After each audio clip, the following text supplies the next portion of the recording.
Les femmes sont des animaux aux cheveux longs et aux idées courtes.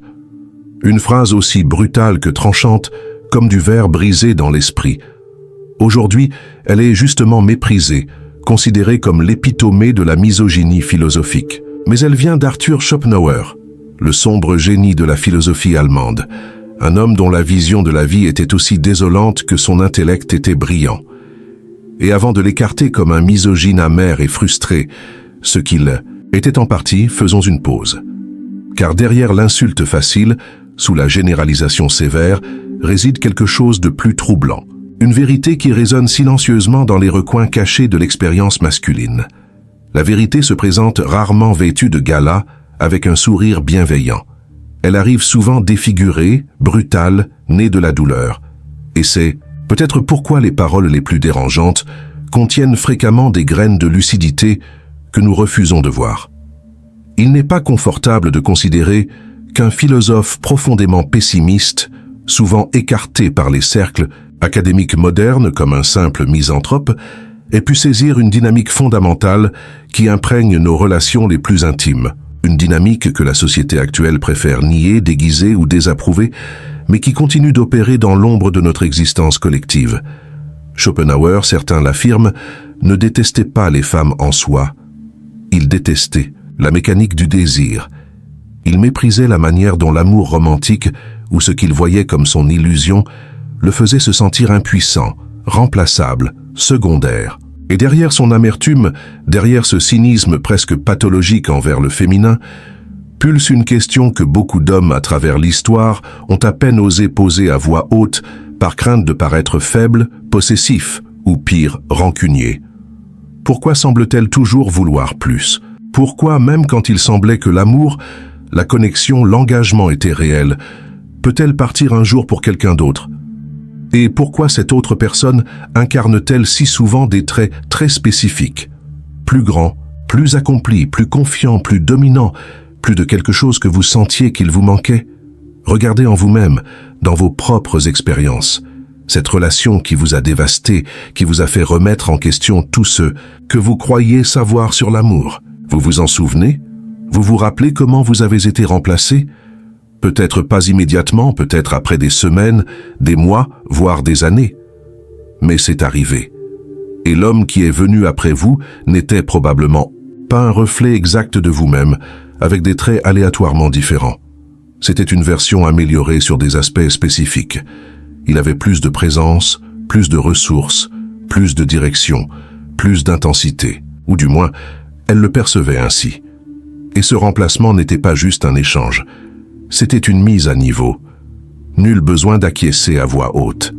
La vérité résonne déjà en vous. Aujourd'hui, nous allons plonger dans ces eaux tumultueuses. Nous parlerons d'hypergamie, ce concept controversé, du pouvoir silencieux qui réside dans le choix féminin. Et par-dessus tout, nous parlerons du ressentiment masculin qui plane si souvent sur ces dynamiques. Un ressentiment qui empoisonne l'âme lorsqu'il reste tu et non résolu. Pour comprendre la vision de Schopenhauer sur l'amour et les femmes, il faut d'abord saisir le cœur de toute sa philosophie, la volonté de vivre. Pour lui, la réalité ultime n'était pas la raison, Dieu ou même la matière. C'était une force irrationnelle, aveugle, insatiable, une impulsion cosmique qui pousse tout, des rochers et des plantes aux animaux et aux êtres humains, à s'accrocher à l'existence, à continuer de se reproduire, à survivre. Cette volonté est la source de tout désir, et donc de toute souffrance, car désirer, c'est manquer, et la volonté n'est jamais satisfaite. Ce n'est pas une idée abstraite, elle est palpable. Observez comment le désir se comporte en vous. Vous le satisfaites et quelques instants plus tard, il ressurgit, transformé, pointant vers un nouvel objet. Le plaisir est toujours transitoire, la satisfaction momentanée. La faim revient, la soif réapparaît, la luxure renaît. Et dans l'amour, ce n'est pas différent. La volonté ne veut pas votre bonheur. Elle veut que vous serviez son but, propager les gènes les plus forts, les plus aptes, les plus viables. Quand vous comprenez cela, vous commencez à voir à travers l'illusion. L'amour romantique n'est que le déguisement que la nature utilise pour nous faire exécuter ses ordres aveugles. Et dans ce sombre scénario, l'amour romantique n'est pas une union spirituelle, c'est un piège biologique, une ruse, un appât laissé par la volonté pour se perpétuer elle-même. Pour Schopenhauer, ce que nous appelons amour n'est rien d'autre qu'un beau déguisement pour une force primitive qui ne se soucie pas de votre bonheur. Elle se soucie de votre utilité génétique. Vous pensez tomber amoureux à cause d'une connexion émotionnelle parce que vous avez trouvé quelqu'un qui comprend votre âme. Mais il dit le contraire. La volonté, cette force biologique aveugle, choisit pour vous. Vous n'êtes que l'instrument. L'amour est un appât, une illusion soigneusement conçue pour vous tromper et vous faire vous soumettre. Vous n'y croyez pas? Pensez à ceci. Pourquoi ne tombez-vous pas amoureux au hasard? Pourquoi certaines caractéristiques physiques vous attirent-elles plus que d'autres? Pourquoi la confiance, le statut et le pouvoir exercent-ils une telle influence dans le champ magnétique du désir? Pensez-vous avoir choisi vos préférences? Ou ont-elles été imprimées en vous, codées dans votre ADN, programmées dans votre psyché, par des milliards d'années de sélection naturelle? L'amère vérité est que vous êtes une marionnette dans une pièce que vous n'avez pas écrite, prononçant des répliques qui ont été rédigées bien avant votre naissance. Et plus troublante encore, quand une femme choisit un homme, selon cette vision du monde, elle ne le fait pas en raison de la profondeur de son cœur ou de la poésie de son âme. Son instinct est calculateur, aiguisé par des millions d'années d'évolution. Elle n'évalue pas consciemment votre bonté ou vos gestes romantiques. À un niveau plus profond, sa biologie pose la question « Cet homme peut-il me protéger, moi et nos enfants potentiels? Peut-il offrir sécurité, ressources, stabilité? Possède-t-il les traits génétiques, la force, l'intelligence, le statut qui bénéficieront à ma progéniture ?» La culture moderne essaie de nous faire croire que nous sommes au-delà de la biologie, que nous sommes des êtres purement rationnels, strictement culturels, qui transcendons nos instincts primitifs. Que l'amour concerne la connexion spirituelle, la compatibilité intellectuelle, les valeurs partagées. Une belle fable, réconfortante et politiquement correcte. Mais regardez le monde qui vous entoure, examinez les véritables schémas d'attraction et de sélection des partenaires. Observez non pas ce que les gens disent vouloir, mais qui ils choisissent réellement. La nature ne se laisse pas duper par nos fantasmes sociaux. Les modèles suivent, implacables comme la gravité, imperceptibles pour ceux qui ne veulent pas voir, mais indéniables pour qui a le courage d'affronter la vérité sans filtre. Pour Schopenhauer, c'est le moteur cruel derrière l'attraction féminine. Ce n'est pas un sentiment, c'est une stratégie. Un algorithme de survie masqué en affection, admiration ou compatibilité. Et cet algorithme a un nom, hypergamie. Définissons-le sans hésiter. L'hypergamie est la tendance observable à travers l'histoire et dans toutes les cultures des femmes à rechercher des partenaires, avec un statut social, financier ou physique égal ou supérieur. Ce n'est pas un défaut moral. Ce n'est pas intrinsèquement superficiel. Ce n'est pas toujours conscient. C'est une programmation évolutive, un instinct de survie profondément enraciné. Il serait confortable de penser que cela n'existe plus, que nous sommes trop modernes, trop évolués pour être gouvernés par des impulsions aussi primitives. Mais la modernité n'est qu'un mince vernis sur notre nature animale. Observez comment les schémas se répètent. La femme cadre qui ne considère pas les hommes qui gagnent moins qu'elle. L'intellectuel qui exige un partenaire au moins aussi intelligent qu'elle. La belle qui ne sortirait qu'avec quelqu'un d'aussi ou plus attirant. Ce n'est pas une coïncidence, ni un préjugé, ni même un choix conscient dans la plupart des cas. C'est la biologie qui parle plus fort que l'idéologie. Mais ce que l'évolution appelle logique, l'homme moderne l'expérimente souvent comme une trahison. Car ce n'est pas seulement qu'elle est partie, c'est qu'elle est partie pour quelqu'un perçu comme meilleur, plus confiant, plus dominant, plus accompli, plus quelque chose que vous n'étiez pas. C'est là que naît le ressentiment. Non pas parce que vous n'avez pas été aimé, mais parce que vous avez été surpassé. Parce que tout ce que vous avez donné, votre loyauté, votre attention, votre présence, n'a pas suffi. Parce que, quelque part, silencieusement, vous avez perdu un jeu que vous ne saviez même pas que vous jouiez. La douleur du remplacement transcende le simple abandon. C'est une disqualification existentielle. Vous avez offert votre meilleur, mais votre meilleur s'est avéré inadéquate face à quelqu'un aux qualités supérieures. Elle ne vous a pas simplement quitté pour un autre, elle vous a quitté pour une mise à niveau. Et cela coupe plus profondément que n'importe quelle lame. Cela frappe au cœur de votre identité masculine. Vous n'avez pas seulement été rejeté, vous avez été classé, évalué, comparé et jugé insuffisant. Le message implicite est dévastateur. Tu n'es pas assez, tu n'as jamais été assez, et quelque chose de mieux est apparu. Alors vous vous demandez, était-ce une trahison personnelle? Était-ce de l'égoïsme? Ou était-ce quelque chose de plus ancien, plus impersonnel, comme la sélection naturelle en action? Et Schopenhauer, perché au sommet de sa tour de pessimisme, offrirait une réponse dévastatrice. Ce n'était pas elle, c'était la volonté, l'utilisant comme véhicule, vous utilisant comme appât. Cette sensation d'être jeté ne s'accompagne généralement pas de larmes. Elle ne s'exprime pas à voix haute. Le ressentiment masculin est plus silencieux. Il porte des masques, il se cache derrière le sarcasme, la distance ou des phrases comme « toutes les femmes sont pareilles » ou « l'amour est une farce ». Mais sous cette armure, il y a quelque chose de cru et douloureux. Une blessure qui n'a jamais complètement cicatrisé. Et c'est ici, sous ce silence, que Schopenhauer a laissé sa philosophie pourrir. Son mépris pour les femmes, si évident dans ses écrits, ne semble pas provenir d'un raisonnement détaché.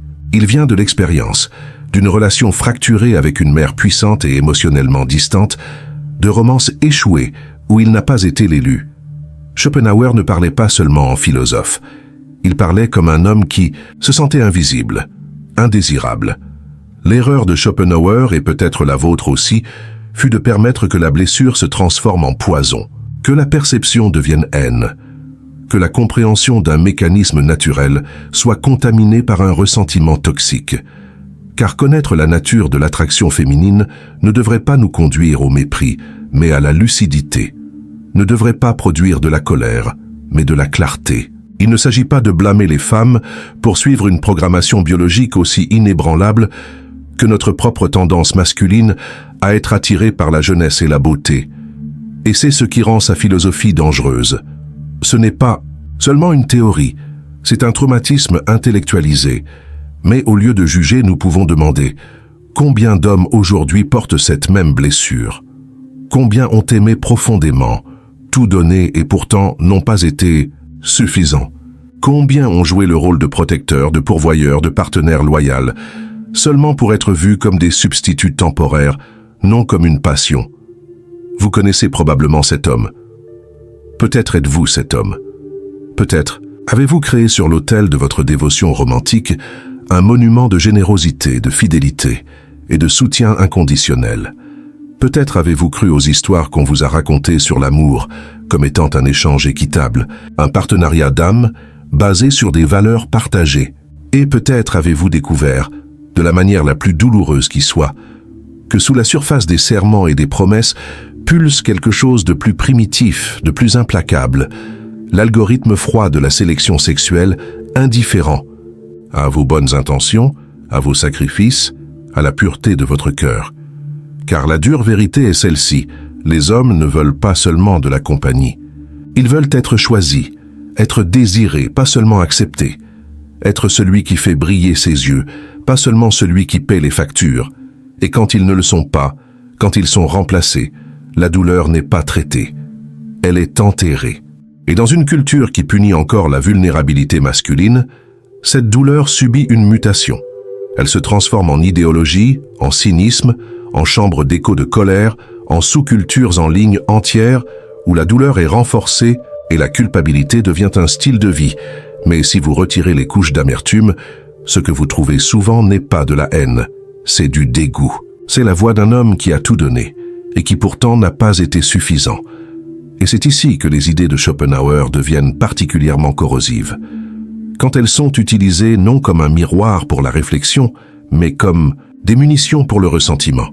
Quand son amertume personnelle est confondue avec une vérité universelle. Quand le philosophique devient un bouclier pour la blessure émotionnelle que nous refusons d'affronter.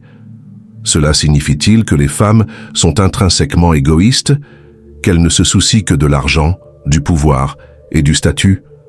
Pas nécessairement. C'est une lecture superficielle d'un instinct profond.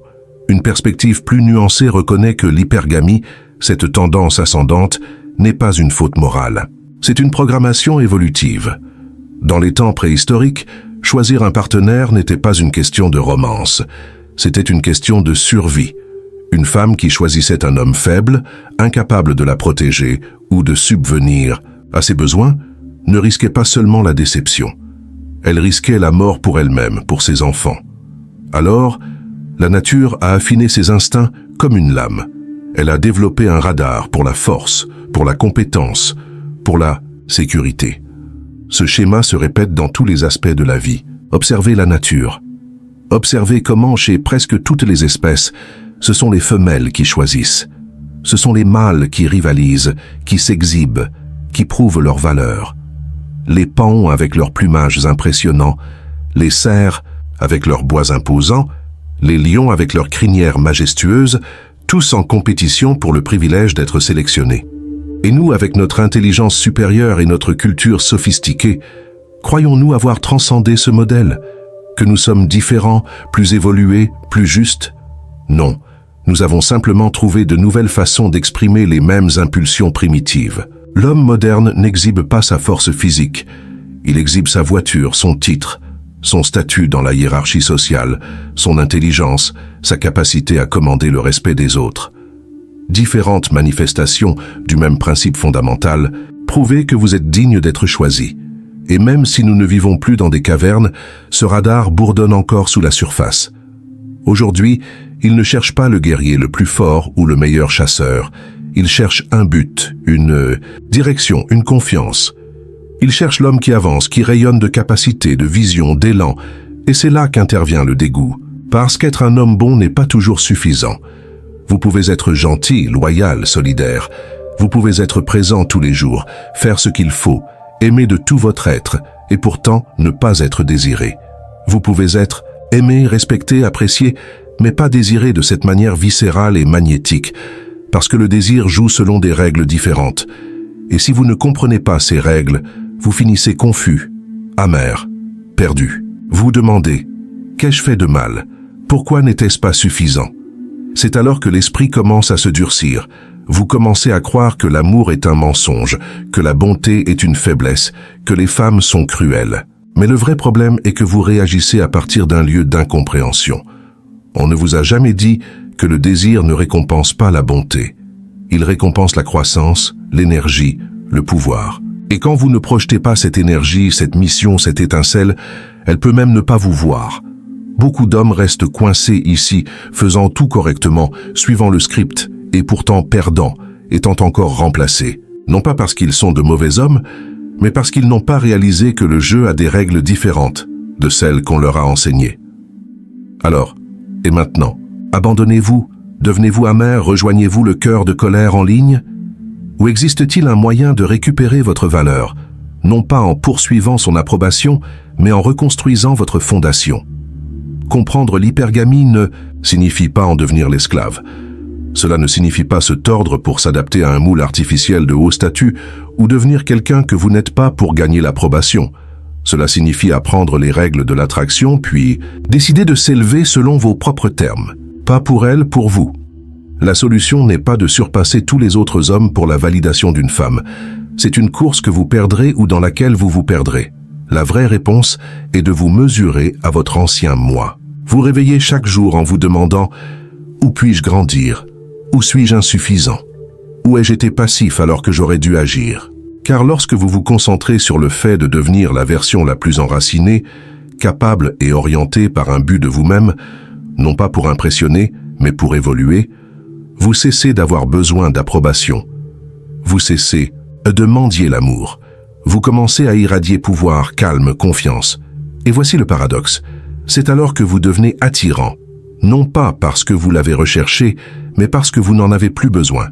Vous ne devenez pas invulnérable au rejet, mais le rejet ne vous détruit plus. Vous avez quelque chose de plus profond, un noyau, un royaume intérieur. Et si quelqu'un part, si quelqu'un ne vous choisit pas, vous ne vous effondrez pas.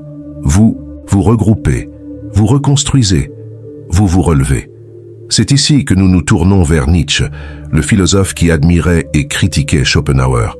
Son idée du Übermensch ou du surhomme ne concernait pas la domination des autres. Il s'agissait de maîtriser le soi, de dominer ses impulsions, de surmonter son amertume, de transformer sa blessure en sagesse, sa douleur en but. Alors oui, peut-être voulait-elle quelque chose de plus. Peut-être est-elle partie. Peut-être. Vous a-t-elle comparé à quelqu'un d'autre et a-t-elle trouvé que vous manquiez de quelque chose? Ça fait mal. Ça coupe profondément. Mais vous n'avez pas besoin de rester à cet endroit. Vous n'avez pas besoin de laisser cette blessure vous définir. Vous pouvez la transformer en carburant. Vous ne grandissez pas en vous ressentant de ce que vous ne pouvez pas contrôler. Vous grandissez en construisant ce que vous pouvez. Votre force, votre clarté, votre mission. Ne mendiez pas l'amour. Ne vous accrochez pas par peur. Ne haïssez pas ce que vous ne pouvez pas posséder. Construisez-vous. Forgez votre propre chemin. Connaissez votre valeur. Non pas parce que quelqu'un d'autre dit que vous l'avez, mais parce que vous l'avez conquise. Et si elle part, laissez-la aller. Car lorsque vous savez qui vous êtes, lorsque votre valeur est enracinée en vous, l'abandon n'est plus votre plus grande crainte. Ce n'est qu'une étape de plus sur le chemin vers la maîtrise.